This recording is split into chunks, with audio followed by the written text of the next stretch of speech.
All right, I'll start with the lectures already. Okay, so just in case you're new to this channel,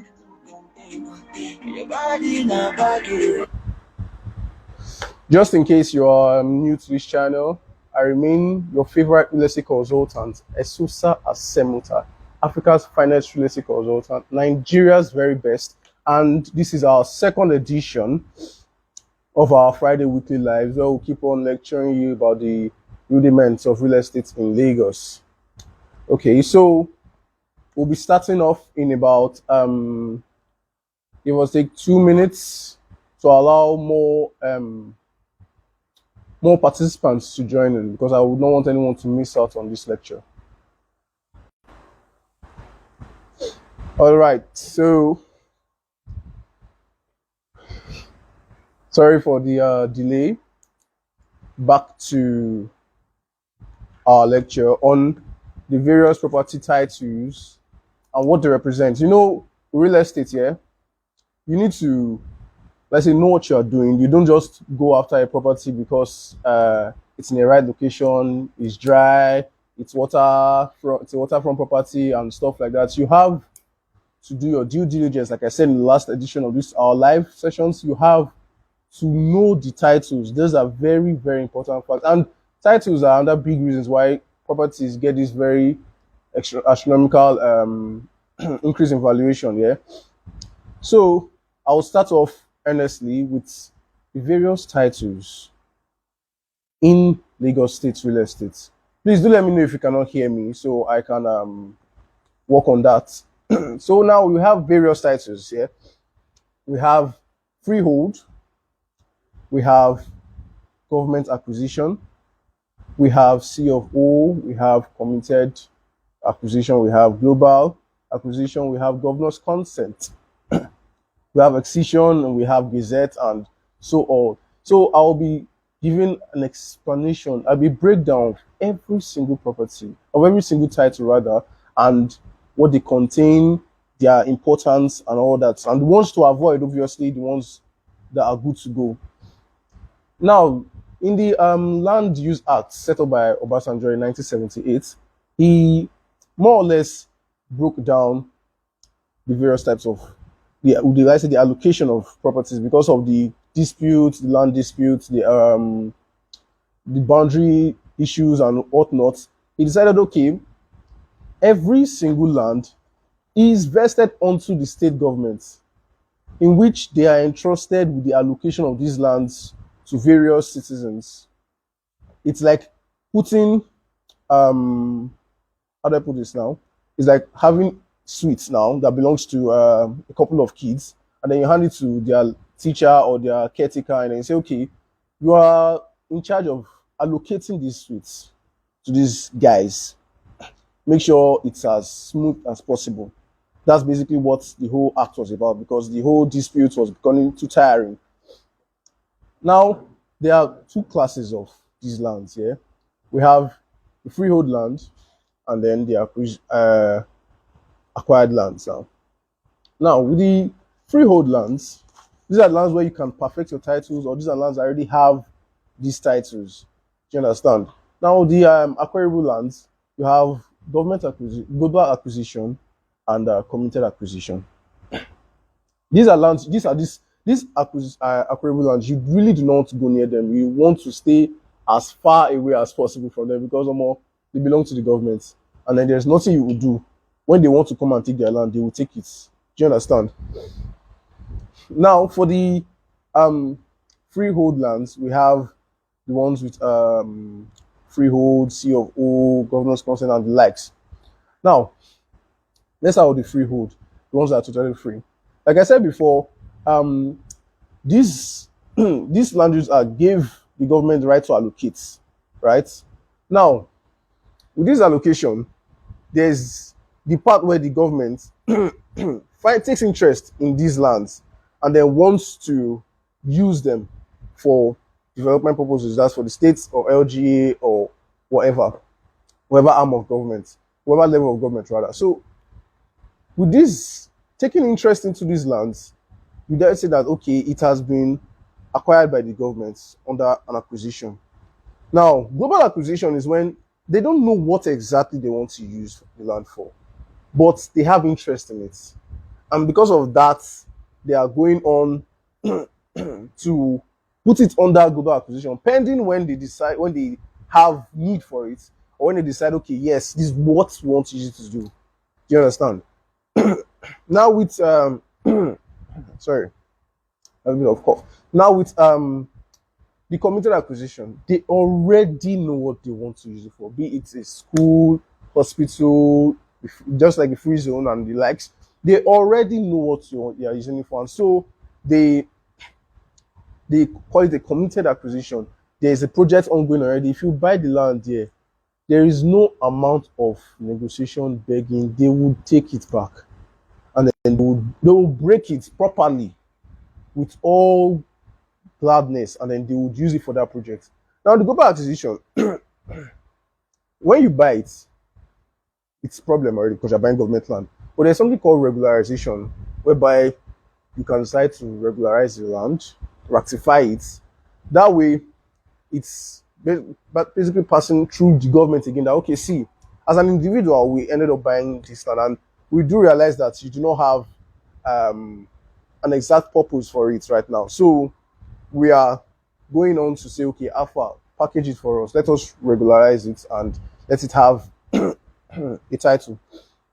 Now, going back to the global acquisition, the government won't just go into the land because it's entrusted into them. It's not like it belongs to them. They understand that they were original settlers there, people that actually owned the land. And so when they are about to go through the whole process of global acquisition, they do this thing called Excision, whereby they acknowledge the villagers that own the land, and then they excise the portion for the villagers to hold on to sell to the public and do whatever they wish to do with it, while they take the other portion for the project they are about to embark on. Now, that's part that they excise to lands are called excision lands, because it has been demarcated and then given back to the community. Like, okay, this is for you, and then we have no need for it. When you excise the land, when the government excises the land, it's processed into a Gazette title. That's where we go to the Gazette. Processed into Gazette title, where it's documented into the official record books of the government, stating that, okay, this land has been excised and apportioned to this certain village on this day with this amount of hectares, and so on. Every single detail concerning the land will be documented there as a gazetted land in the book called Gazette. Do you understand? So that's where we have Gazette and then excision lands. Excision is the process of excising the lands to the villagers, and then Gazette is documenting it. And most times they publicize it. Sometimes it's just kept in the office and stuff. That's that. Then we go on to the freehold now. Now for the freehold, there is no hand in the land. The government does not really care about it. It's just there. There's no plan for anything. The government has no interest in it at all. Now that freehold, like I said before, the government is imbibed with that power to allocate the lands. So if you buy it, it doesn't mean you own it, to be honest, until the government agrees and then gives you a certificate of occupancy. And in the end, the certificate of occupancy is just a lease, a 99-year lease. But we'll get back to that. Now, for the freehold, like I said, it's meaning the land is free of government encumbrance, free of whatever government interest, and then you are allowed to perfect your title on the land. It doesn't mean the government cannot come tomorrow and say they have interest now. So you should know that with freehold, for the time being, you are good to go. All right, but you must perfect the title on that land. That's the freehold. Now that takes us to the C of O, certificate of occupancy, arguably the most popular land title in Lagos real estate, Nigeria as a whole. Now, the C of O is the government leasing this property, yes, to you, saying, okay, for 99 years, we certify you as the owner of this, and then we certify that this property is livable. It's passes through every check that shows that it's conducive for living, and then they state the coordinates, the name, and everything. Every detail about the property is stated in there. That's the certificate of occupancy. That covers the certificate of occupancy, like I said before, and it's the only title. It's not the only title, but it's the most recognized title. If you are going to look for bank loan, mortgage, whatever collateral, they only recognize your C of O. Now we have the governor's consent. The C of O is a certificate of occupancy given to just one person for one land. You cannot have two C of O's. You cannot duplicate your C of O, and you cannot say, okay, we've done C of O for this land, and so we're about to sell this land to another person.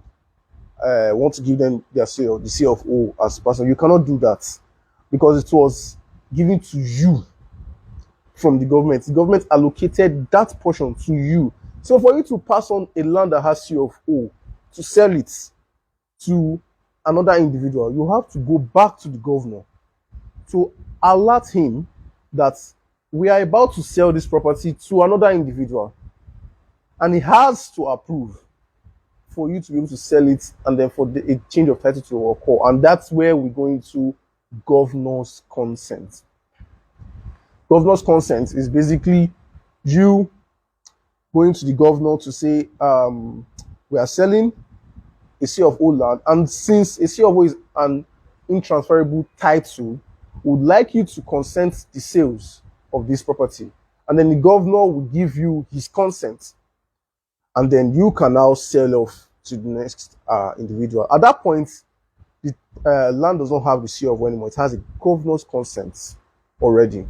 And this basically sums up the titles involved in Lagos real estate, Nigeria real estate actually. Sums up basically every single title you need to know to make your purchases. Now, I said I will tell you the ones that you should go with, the ones you should avoid with everything in your life. A C of O, perfect. A governor's consent, very good. Freehold, that's okay. With the mindset that you are going to perfect your title yourself and as quickly as possible. Excision is perfect. You would also still have to perfect it into a C of O, but it's excellent. A Gazette is perfect also. These titles, the C of O, sorry, rather the Gazette, the Excision, the Freehold, allows you to perfect it into a C of O. But you see that global acquisition, you see that committed.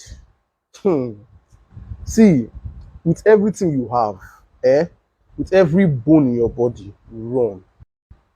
Do not make that mistake of going into a land, going to an estate, going into buying from a community that has that issue of committed acquisition or global acquisition. Now, how do you know the titles? How do you know? How do you verify? Because I've seen a couple of communities, a couple of developers, estates that will tell you this land has excision, but in the end, it's actually committed. Now, how do you verify?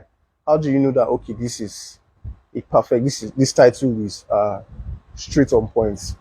That's where the job of a realtor comes in. This is not really your profession, and there is almost no way at which you would go on to your checks that you do it as perfectly as a realtor would, a real estate service provider. And so make sure you are purchasing a land through a realtor.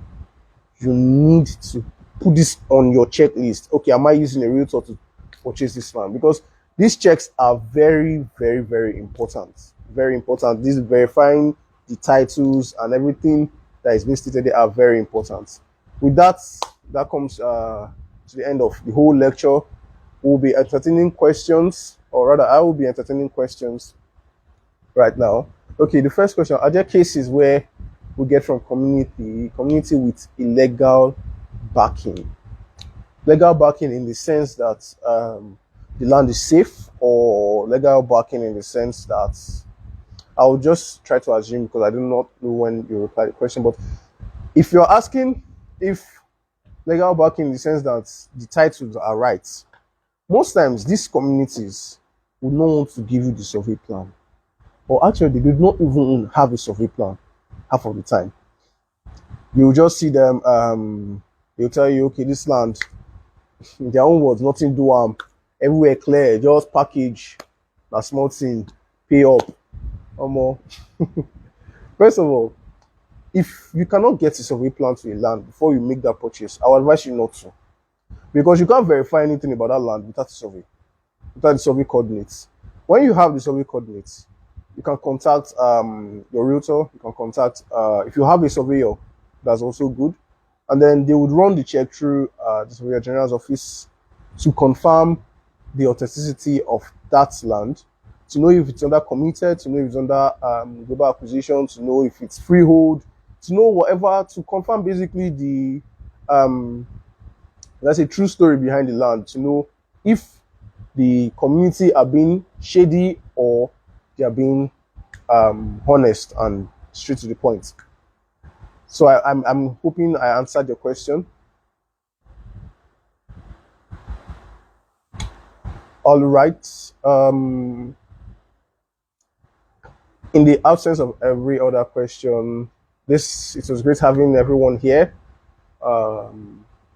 Thank you, and we'll see you again next week. All right. For next week, we'll be having something. It's like a special edition, and I'll be having with me this MD CEO of Luminous Hills. You can go and check out the page.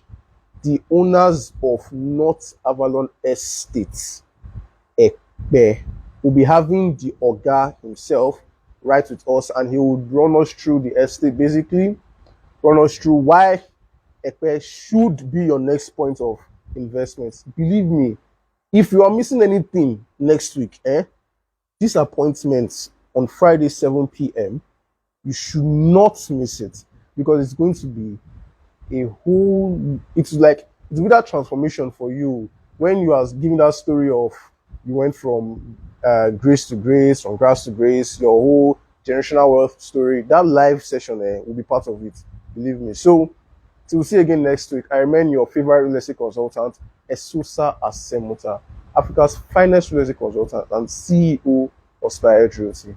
Thank you.